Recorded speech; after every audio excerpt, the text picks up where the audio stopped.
යේසුස් වහන්සේගේ නාමයෙන් ඔබට ආශිර්වාදයි. පසුතැවිලි වීම නොමැතිව කිසි දිනක පිබිදීමක් සභාව තුළ ඇතිවන්නේ නැත. 1949 සිට 1952 දක්වා කාලය තුළ ස්කොට්ලන්තයේ හෙබ්‍රඩීස් දූපත්වල ඇතිවුණු පිබිදීම දෙස මොහොතක් බලමු. මෙහි ආත්මීක පිබිදීමක් ඇති කිරීම උදෙසා දෙවියන් වහන්සේට කන්නලව් කිරීමට කිතුණු කණ්ඩායමක් දිනපතා එක් රැස් වුණා. මෙසේ ඔවුන් විශ්වාසවන්තව දිගු කලක් යාඥා කළ නමුත් විශේෂ ආත්මික වෙනස්වීමක් දකින්නට නොතිබිණි.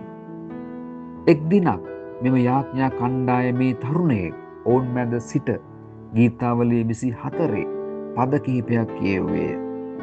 ස්වාමින්ගේ කන්දර නගින්නේ කවුද? උන්වහන්සේගේ ශුද්ධ ස්ථානයේ සිටින්නේ කවුද?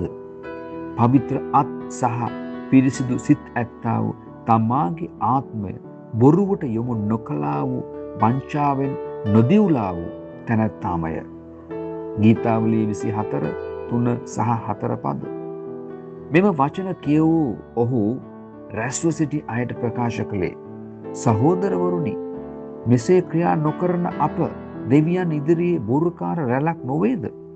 යනුවෙන් කියා ඔහු මහත් පසුතැවිල්ලෙන්, ස්වාමිනේ, මාගේ අත් පවිත්‍රය, මාගේ සිත අපිරිසිදුය. ඔහුට කිව හැකි වූයේ එපමණයි. දෙවියන් වහන්සේගේ බලයෙන් පිරි ඔහු බිම වැටුණා. රැස්ව සිටි සියල්ලන් තුළ මහත් පසුතැවිල්ලක් ඇති වී ආත්මීක පිබිදීම ඇති වුණා. සැබවින්ම පිබිදීම ආරම්භ විය යුත්තේ ඔබෙත් මගෙත් හදවත් තුළ වන අතර එහි ප්‍රථම ලක්ෂණය සැබෑ පසුතැවිලි වීමයි. මොහොතක් සිතන්න. දෙවියන් වහන්සේ ඔබට ආශිර්වාද කරන සේක්වා.